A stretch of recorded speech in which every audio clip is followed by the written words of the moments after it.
Well, good morning. It's Pete, and today I'm with Louisa Walsh of Phone English, a company that helps to train individuals and businesses as to how to be more effective on the telephone. And we've used Louisa's services within our own companies for several years now and have seen fantastic results. So Louisa has very kindly offered to spend a few minutes today with us to share some tips on how to be more effective on the phone. Louisa, are you there? I am. Thank you, Pete. Thanks for joining us. I know we spoke earlier on, and you've come up with 5 sort of tips as to how to be more effective on the phone, and not the sort of normal stuff that you can read on the internet, but some sort of little insider tricks as to how to get the best out of your time on the phone. So if you'd like to kick off with number 1, let's start exploring this fascinating subject. Yeah, I think the first one, Pete, is establishing a rapport, and I know that's a fairly generic thing to say and easier to say than do, but there are some things you can do to get that relationship going at the front end. And let's face it, people do buy from people. They don't buy from machines and automatons. I think it's a question of having a smile in your voice, so actively smiling, sounding enthusiastic, asking the right questions at the front end, and sometimes it's hard to know where to start.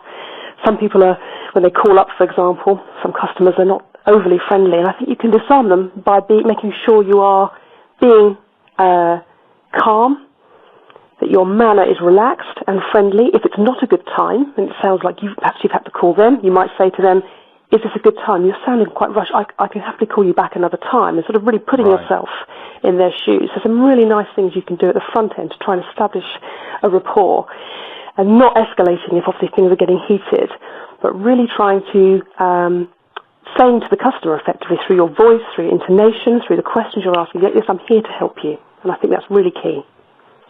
I really like that, because I'm sure we've all taken phone calls from people that we'd quite like to speak to, but it's just not a good time because you've got 2 minutes to prepare for a meeting or you're running for a bus or whatever. So that's a really good tip, to open the call with, is this a good time? If they say no, what's the next step from there? Because they might just be trying to get rid of you. Yeah, I think it's really important that you're taking ownership for the call, that you still sound interested. So you don't take it as a complete rejection. You just assume that now is not a good time and that there is another time. So I would assume that there is a good time, and I would say to them, I'm sorry about that, when is a good time? And I'll pencil it in and I'll make sure I'll call you then, and we'll have longer to speak. Something like that, and keep it really short. Don't spend forever saying that, but assume that they do have a time and ask for that time, and make sure you do call them at the time and date specified. I was going to say, there's nothing worse for me than when people say that I'll call you back at 11 o'clock, and of course you schedule your day waiting for that call to happen, and it doesn't happen. You're on the back foot big time then if you do eventually get to speak to them. We've all experienced really sort of poor, if you like, sales calls, but I've also experienced some quite good ones. You can really learn from them if you are the one who's called by a good salesperson. I've had a person, for example, who's not just called me and got the sale, but actually has called me afterwards in a sort of aftercare way. He was my point person, and that really stuck with me. And that's something I would encourage all people to do, is be that point person and don't just get the sale and go. If you like, be that point person, be that customer care, and keep them coming back. You don't just want one-hit wonders, you want customers that are going to come back time and time again. Perfect.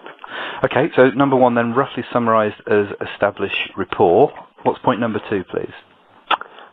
Second question is similar in that you're asking questions. Nobody likes to be sold to. People's hackles are up. They're really attuned to the sales call. What I've got to tell you is about this. And I think the balance of the call in the front end is that you will be asking the questions as much as possible, and they will be telling. So you get to know more about their business. You're getting an overview, and you're sounding interested. And I think that is also really key. It's difficult to do if that person just wants a price, for example. If they're calling up, I just want this. I haven't got time for that. But I think you can frame it. There's some great questions and sort of statements you can use to frame why you're asking those questions. Say, okay, it sounds like you're in a bit of a rush. I understand you just want the price, but if you let me ask you just 3 or 4 questions, take about a minute, then it will help me to get a better idea of what your needs are, and then I can give you the best possible price. Something like that. If you tell people why you're asking the questions, if they're resistant to it, then generally they're okay. And it gives them a time frame. Okay, 3 or 4 questions. Yeah, okay, I can handle that. And you hopefully hear them soften. If you take them with you on the journey, if you like, and aren't telling them or bombarding them with information at the front end, but actually allowing them to speak, I think that develops a whole different relationship. And it actually builds into point number 1, which is about rapport building and establishing that relationship. So don't subject them to an information fire hose and listen to what they're saying, yeah? Yeah, and if you do have to, and sometimes you do have to get a lot of information, don't you? And they may not be very forthcoming. But then, like I say, you've got those framework, you've got a framework statement to say, actually, the reason I need to ask you is actually for your benefit. So if you wouldn't mind, I've just got 3, 4, 5 questions, whatever it is. So sometimes you do need to information gather when people are resistant, but there is a manner with that, isn't there? If you ask that in the right way, with the right tone, someone's going to say, well, actually, I haven't got time, but then you can say, well, when can I call you back? Or they are going to go with you on that journey through that call. Brilliant. Okay, so number 2 then, again summarised as ask questions, and on to point 3 if you would. I think point 3 is the point where you've gathered the information and now you're going to tell them what you can do for them, if you put it that way, the customer service side or the sales side, whatever it might be. And I would characterise it as summarise. Before you tell them anything, make sure you've got their information correct. There's a useful phrase for that. So what you're saying is, or you might say, can I just check I've got all that correct? Great. And get them to say yes, yes, yes at the end of it. So what you're saying is, right, is that okay? Yep. So you're asking bang, bang, bang, bang, and it tells the customer that you've really understood their needs. There's nothing worse than actually saying, well, I've got for you is this, and you've got completely the wrong end of the stick. It tells the customer you've been listening and makes sure that you're matching what you've got to offer to their needs.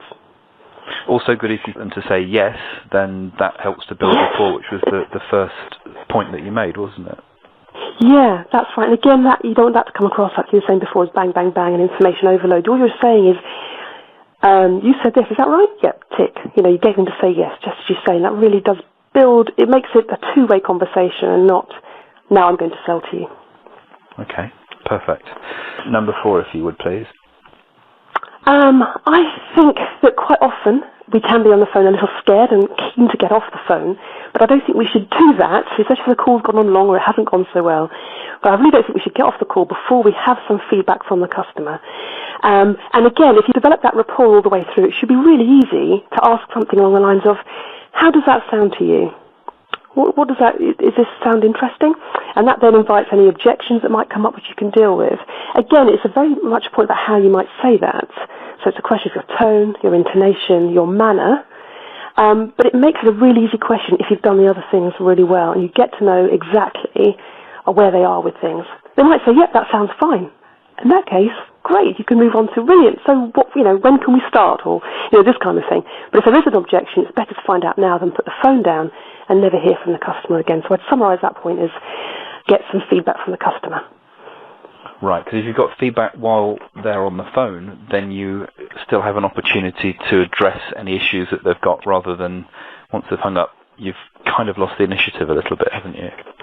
Yeah, I think so. And I think also if you're in any kind of business environment, quite wrongly, I think, we assume that the bottom line for people is about price. And I don't think it is that. I do think, and we're probably all aware of this, that people do buy from people. They like to know there's somebody who's competent, who's listening to them at the other end of the phone. And so if you've established all that rapport, it just becomes much easier to say, how does that sound? Where are we with this? Now we've got this relationship going. And they may have an objection about price, but it might be something completely different. So we might jump to the wrong conclusions as well about their rejection of the offer or whatever if we don't find out. And this is a great question for finding out. And again, we have to ask in the right way, intonation, manner, and all those kind of things.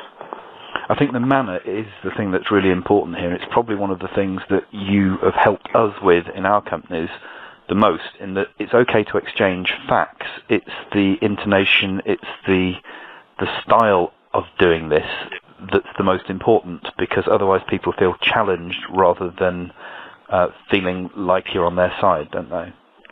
Yeah, I think often we can fall into one of two camps, and I think, again, with manner. Sometimes we can be a bit too casual, so we're putting slang and jargon in there, and, what do you do at the weekend? And, that really does put people off. We're not their mates. I think that's one thing that you see. It's about good grammar, it's about good punctuation, it's about good delivery and a style, and not speaking too quickly and not being too chummy, sounding professional and enthusiastic and all those kind of things. But also at the other end, the extreme end, I suppose, is not sounding like an automaton. I've got to get through these questions, bang, bang, bang, and here's my offering. We need to be building in some personality. Often that's done, we do that on a sort of bespoke basis, sort of getting the character of the person in the call, and using this structure, we can build the intonation and the manner around it. Okay, so that's 4. We've got 1 left, so if we can do point number 5 and then I'll let you give people your contact details and talk a little bit about perhaps what you can do to help them with some of the stuff that we've been speaking about this morning. Great, and I think, thank you, Pete. This comes, again, straight back to manner. But before we're putting the phone down, we do want to get a kind of next step, kind of building block with the customer. We want to be able to find out what's next. So I think we ought to take responsibility for the call. We might be saying things like, great, so my name is, I'll be your point person here, and if you've got any questions, I'll be sending you an email within the next 24 hours, and stick to it. Again, we don't want to read that off like a list. We don't want to read that like it's a script. I think we're very script resistant. We all know those calls that come in. If you get that manner right, someone's going to feel that at the other end of the phone, there was somebody who listened to me, who understood my needs, who's also going to take ownership. They're not going to pass it on to somebody else who doesn't know everything that I've just said. I've got someone I can call on there. And obviously stick to your word, do email them back afterwards. Again, that is also about manner and about rapport. And hopefully by the end of that call, someone's going to say, yep, that's the kind of business I want to do business with. Brilliant. And if I can just throw in a tip that we found that's worked really well on this point is if you, when you finish, drop them a very short email, even if it's just great talking to you, thanks for your time, I'm preparing a full quote or proposal, and that'll be with you in 24 hours. We find that speed really stuns people, even if it's just a couple of lines, just to acknowledge the fact. It also means, of course, then that you've got the email addresses confirmed and exchanged and in the bag. So I think that, with that last point, will certainly work well for us anyway, so I thought I'd throw that in. That's a great one, Pete. I think I'll try and remember that one myself. Okay, so would you like to just tell people a little bit about Phone English and how people can contact you and the sort of way that they can engage with you? Yeah, thank you. As Pete said, Phone English specialises in English training, particularly for individuals and for businesses. And if you want to get in touch, you can do. Our email address is info@phone-english.net, or on the web at phone-english.net. And you're spelling that P-H-O-N-E, not the trendy. Yeah, we're doing it the proper way. F-O-N-E, yeah. Okay, wonderful. Well, thanks ever so much for your time. I've certainly enjoyed having a chat and refreshing my memory of the things that you've taught us and our staff over the last few years. So thanks for your time, Louisa, and I hope people have found that useful. Thank you, Pete. It's great to speak to you. Thanks.